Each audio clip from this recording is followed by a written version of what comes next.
afternoon everyone, thank you for joining us back at Astro Awani 501. I am Mohamad Faaiq. And I'm Atiqah. So this is the spotlight for today. I'm so happy that today I can return to my hometown. And I was in the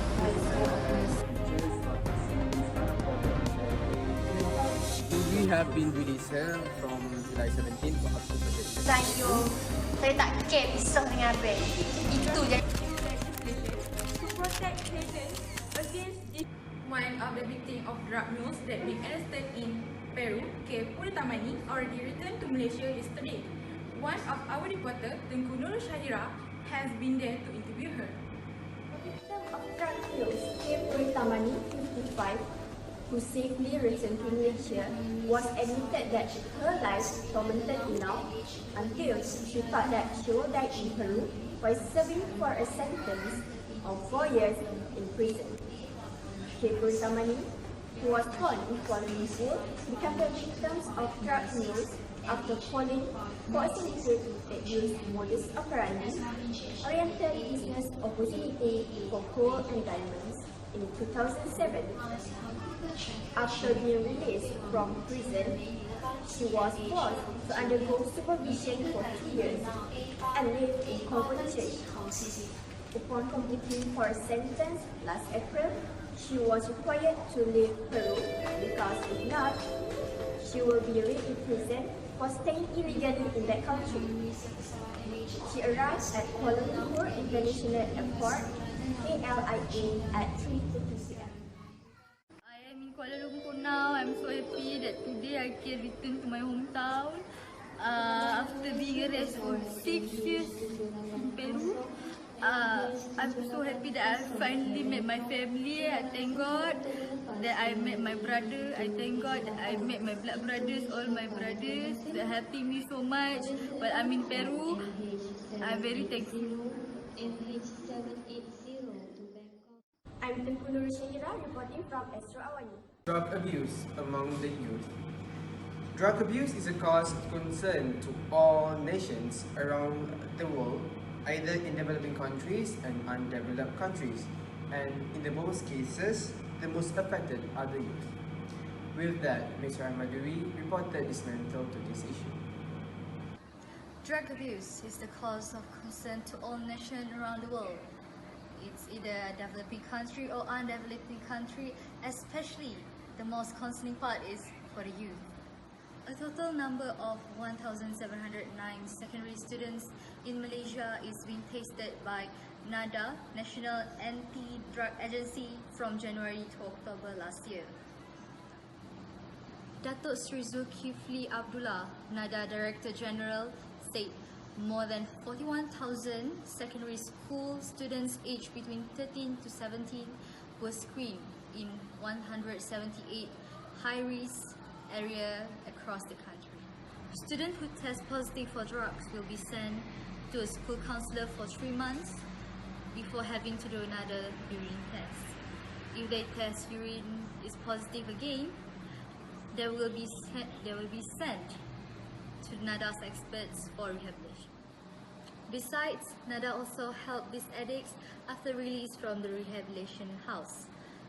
For example, NADA offers guidance and counseling, and of course, the collaboration between governments and non-governmental organizations is needed to curb this drug abuse among youth. So now I'm at the rehabilitation center, and here with me now is one of the underage drug addict and who has been here in the rehabilitation center for 2 years. Can I did? So can you please tell us a little bit of your black history of life? I started using drugs when I was in the first year of my secondary school, and at early age I was attracted to the glam life, and I, as a girl, love to perform and show, so I followed my friends to party and get in touch with adults. and these steps led me to Trump's stance.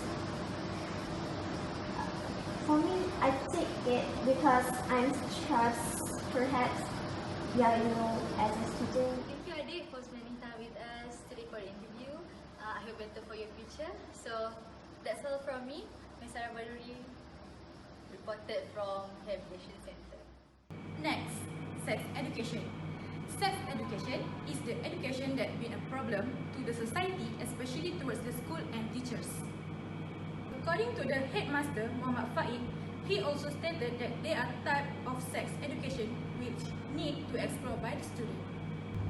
Today's kids are inundated with sex. There is community in the internet, music, and also in the movie.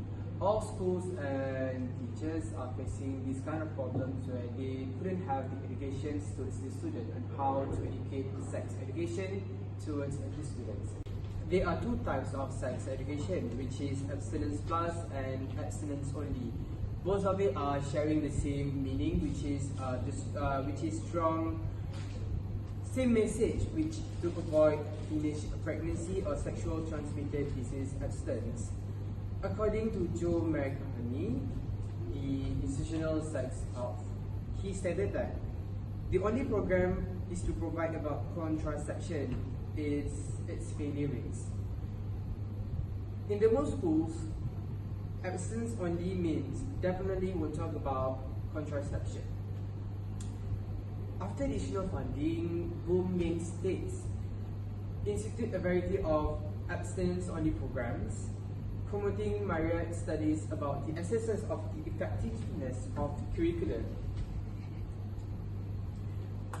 The program was implemented shows that little evidence sustained from the long-term impact on the attitudes towards sex. They also asserted that the negative impacts of your willingness to use contraception. These curricula evaluated the advocates for your study as well as abstinence-only material face a huge limitation. None has been long enough to show the evidence of success in delaying sexual initiation among them. Next, child abuse. More than 20,000 abuse cases recorded for the past 5 years in the country involve children. Body of 5-month-old infant Adam Rekar Muhammad Sufi found in fridge. Thank you. Kuala Lumpur. The dead body of an infant who had been reported missing by his parents on Tuesday, July 3, was found in a refrigerator. How sad! 5-month-old Adam Raika Muhammad Sufi was initially believed to have been kidnapped, taken by a man she believed, the baby father. However, the Gombak police reached a grim conclusion after taking a statement from the babysitter.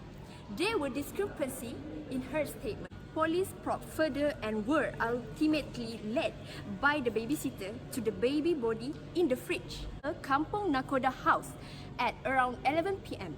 The case was being investigated as murder. Nur Akilah Abdul Rahman, 33, pleaded not guilty to the two charges. The court set August 13 for the mention of the case. On the first charge, under Section 331 of the Child Act 2001, having abused him to the extent of causing a head injury, and also causes of having disposed of Adam Raika body with the intention of concealing his death so as to screen herself from the offence. Discharged under Section 201 of the Penal Code. We have Police Chief Commissioner Datuk Mazlan Mansor regarding these cases. We have been released here from July 17 for up to further investigation, and the other woman who has been released from the bail. As for now, we are waiting for the report from the HQ of Kuala Lumpur. This case will handle more specific investigator. I am Maizatul Amazila, reporting from Astro Awani.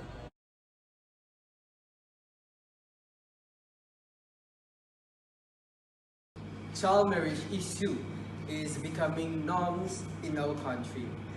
President Nation of Human Rights Society, HAKAM, Datuk Dr. Gordinal Singh stated that early marriages are a violation of human rights.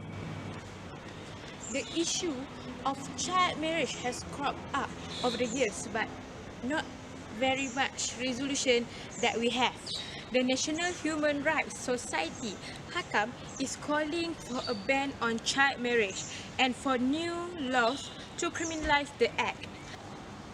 So, we put on the phone with President of HAKAM, Professor Dr. Gurdel Singh. Studies have shown that child marriage has devastating consequences, especially for girls. Sadly, the problem is nothing new in Malaysia. The Women, Family and Community Development Ministry had revealed that there were close to 15,000 Malaysian girls in child marriage. The new government must take initiatives to come up with direction and to protect Malaysian children, especially girls, from child marriage. The Pakatan Harapan Manifesto included the introduction of a new law which sets 18 as the minimum age of marriage. The marriage of an 11 years old as the third wife of a 41-year-old Malaysian man on June 18 had went viral on social media. The online posting by the man's second wife was accompanied by several pictures with a caption that read, "Selamat pengantin baru suamiku." Kahwin tak sekor dia dah belajar perkahwinan masa mula-mula, no? Tapi untuk lelaki dia, janji hidup dia akan lebih bahagia. Selagi abang saya ke saya tak care pisah dengan abang. Itu janji saya, abang. This must be done by raising the marriageable age for all Malaysians, whether male or female, to 18 years old without exception. Thank you. For the human rights perspective, every individual girl and boy must be given the right to make decisions about their sexual health, safety and well-being. Cepatlah selfie, senyum! Senyum semua! Gigi kuning! Pakai ni! Serbu arang gigi dihep 2 kali sehari. Serbu arang gigi dihep, dihep. Gigi putih berseri. Tengok gigi. Ha, putih pun. Dapatkan segera serbuk arang gigi dihep setelah ajak laris. Cing! Welcome back. We proceed to rental racism. Due to the issue about rental racism, our Minister of Housing and Local Government has explained in these details about drafting new legislation to protect all the tenants. Racism in Malaysia become one of the hot issues among citizens. Rental discrimination in Malaysia is common. Some of the landlords are choosing for their rental. YouGov Omnibus have made a survey involve 1,000 Malaysians. They reveal 62% of respondents aged 18 and above. Detractors may argue that it's the right of landlords to decide to whom they want to rent out their properties. They may argue that religious sensitivities of the landlord or the prospective tenant have to be taken into account. The move by the government to draft a new law similar to the internationally recognized Residential Tenancy Act, among others, to address racial discrimination in the property market must be applauded and supported. The government is looking into drafting new legislation to protect tenants against discrimination based on their ethnicity when seeking a place to rent. We are looking at drafting a Residential Tenancy Act to better protect landlords and tenants. The new law will include provisions against discrimination in accordance with international law. Putting in place such as anti-discrimination law could go a long way in creating an ethnically inclusive measure.